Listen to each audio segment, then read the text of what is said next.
Hello everyone, welcome back to my channel. तो दोस्तों, स्वागत है आप सबका हमारे चैनल पर, जहां हम बातें करते हैं फैशन, ब्यूटी, लाइफस्टाइल, पूजा पाठ से जुड़े हुए ऑल इन टॉपिक पर। और मैं आपके साथ शेयर करती हूँ अपनी लाइफ का एक्सपीरियंस। तो दोस्तों, हरे कृष्णा, राधे राधे। कैसे हैं आप सब? आशा करती हूँ आप सभी लोग अच्छे होंगे, स्वस्थ होंगे। मैं भी बिल्कुल ठीक हूँ और धीरे धीरे जो है वो बैक टू नॉर्मल की तरफ आ रही हूँ।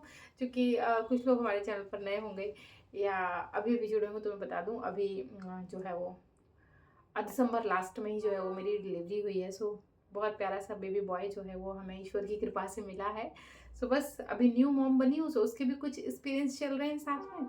बगाए कि अब त्यौहार का समय स्टार्ट हो ही रहा है। सो मैंने सोचा चलिए अब धीरे धीरे खुद को नॉर्मल करते हैं। तो कुछ एक लेजीनेस सी आ गई है, मन तो नहीं करता वीडियो बनाने का लेकिन चलिए, कोई बात नहीं। होता है ना, आप किसी काम को छोड़ देते हैं, थोड़ा टाइम हो जाता है ना, तो बड़ा अजीब सा लगता है वापस लौटने में। सो आज काफ़ी दिनों के बाद कैमरे के सामने आई, तो बड़ा अजीब सा लग रहा है। चलिए खैर, इन सब बातों को हम बाद में करेंगे, फिर किसी वीडियो में डिस्कस करेंगे। आज हम बात करते हैं महाशिवरात्रि पर्व पर। बड़ा कन्फ्यूजन है लोगों के, बहुत सारे कमेंट आ रहे थे, दीदी 2024 में महाशिवरात्रि 8 तारीख को या 9 तारीख को है। सो देखिए, महाशिवरात्रि 8 तारीख को है। बेसिकली जो महाशिवरात्रि का पर्व है वो रात में मनाया जाता है। आप दिन में भले ही पूजा करने से छूट जाए, कोई बात नहीं, लेकिन जो महाशिवरात्रि की रात्रि के पहर की जो पूजाएं होती हैं, रात्रि के 4 पहर में जो पूजाएं होती हैं, वो अति आवश्यक है। अगर आप एक भी पहर की पूजा कर लेते हैं तो आपको संपूर्ण महाशिवरात्रि व्रत के विधान का फल मिलता है। साल में 12 शिवरात्रियां होती हैं, लेकिन ये जो फाल्गुन मास में पड़ती है, ये सबसे महत्वपूर्ण शिवरात्रि होती है। जी हाँ, तो साल में एक नहीं 12 शिवरात्रि होती है। हर महीने जो है वो एक शिवरात्रि आती है। लेकिन महाशिवरात्रि का जो पर्व है, जो फाल्गुन में कृष्ण पक्ष की जो चतुर्दशी तिथि को हम मनाते हैं, ये बहुत महत्वपूर्ण है। सो आप समझ गए हैं, महाशिवरात्रि का जो पर्व है वो फाल्गुन कृष्ण पक्ष की चतुर्दशी तिथि को मनाया जाता है। तो 8 तारीख को ये है और हम 8 तारीख को महाशिवरात्रि मना रहे हैं।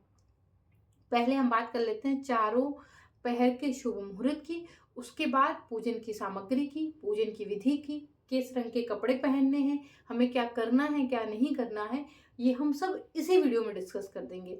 मे भी हो सकता है वीडियो थोड़ा सा लंबा हो जाए, सो प्लीज़ आप वॉच जरूर करिएगा, सब कुछ इसी वीडियो में है। तो जो रात्रि का महाशिवरात्रि का जो प्रथम पहर पड़ेगा वो 8 मार्च को रात्रि प्रथम पहर पूजा समय 6:25 PM से जो है वो 9:28 PM तक रहेगा, 8 मार्च को। उसके बाद जो दूसरा पहर है, जो रात्रि दूसरा पहर पूजा का समय रहेगा, 9:28 PM से जो है वो शुरू हो जाएगा और 12:31 तक रहेगा। सो दूसरे पहर की पूजा आपको इस मुहूर्त के अंदर कर लेनी है, ठीक। और जो रात्रि का तृतीय पहर का जो समय होगा वो है 12:31 AM से 3:34 AM तक, ठीक है। 9 मार्च चूंकि शुरू हो जाएगी।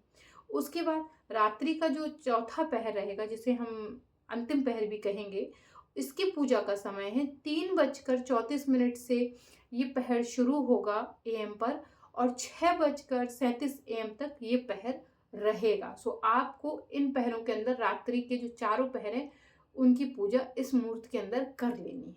उसके बाद पारण का समय जो है वो 9 मार्च को सुबह 6:37 से शुरू हो जाएगा और 3:29 तक आप पारण व्रत का कर सकते हैं, ठीक है।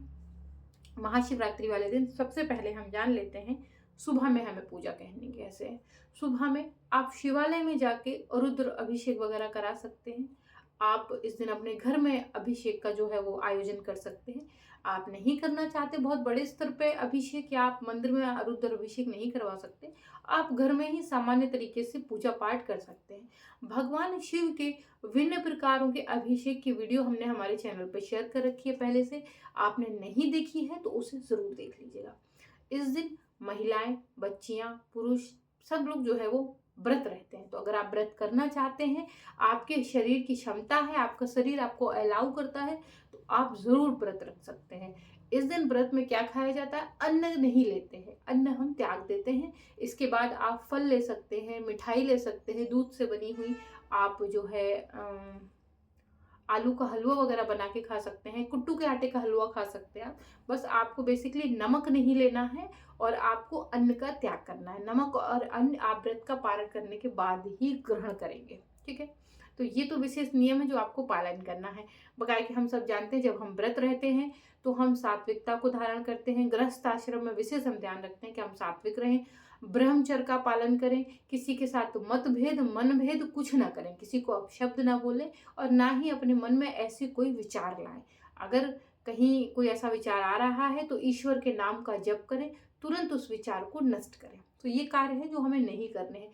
इस दिन किस रंग के वस्त्र पहनने हैं? महिलाएं, चूंकि महाशिवरात्रि है, भगवान शिव माँ पार्वती के विवाह से संबंधित पर्व है, तो इस दिन महिलाएं गुलाबी, लाल और पीले रंग के वस्त्रों को धारण कर सकती हैं। जो हमारे पुरुष भाई हैं वो सफेद और पीले, इनमें से दोनों में से कोई एक वस्त्र जो है वो रंग का वस्त्र धारण कर सकते हैं। चाहे तो आप सफेद रंग के वस्त्र धारण कर सकते हैं और चाहे तो पीले रंग के वस्त्र धारण कर सकते हैं।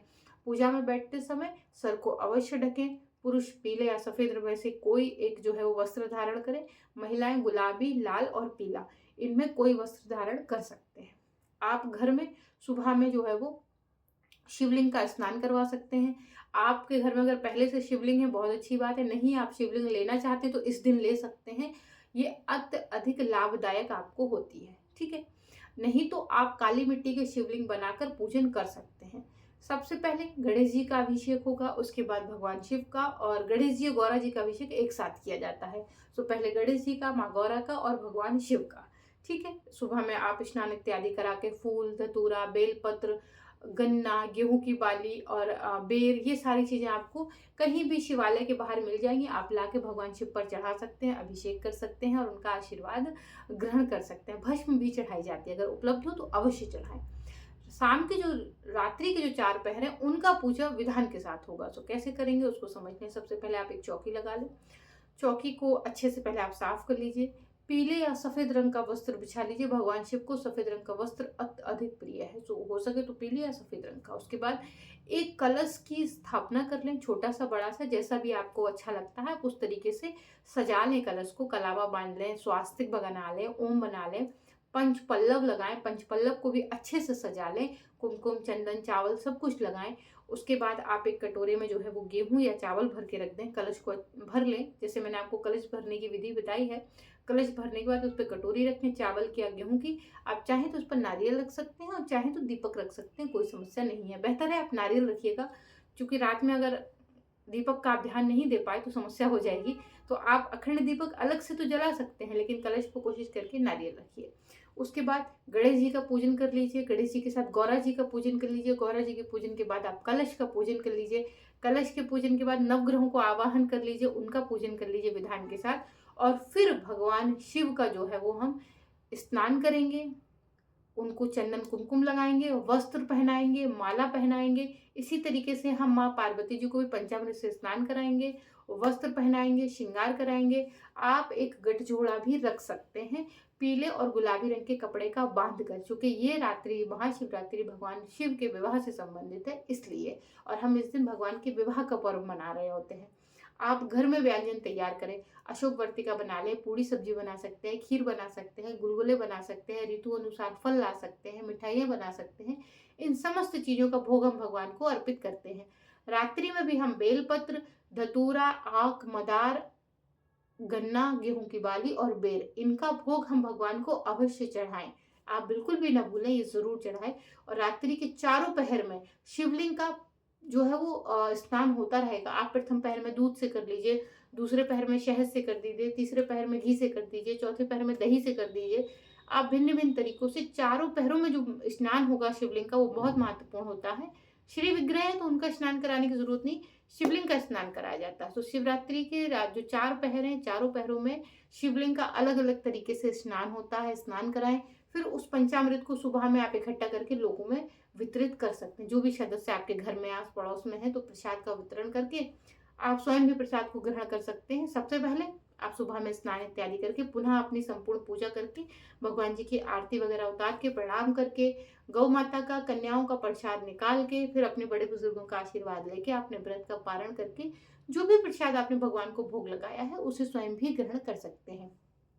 और विधिवत ये पूजा देखने के लिए आप हमारे पुराने शिवरात्रि के वीडियो को वॉच करिए। मैंने सुबह से लेके शाम तक की रात्रि के चारों पहर की पूजा जो है आपके साथ शेयर की है।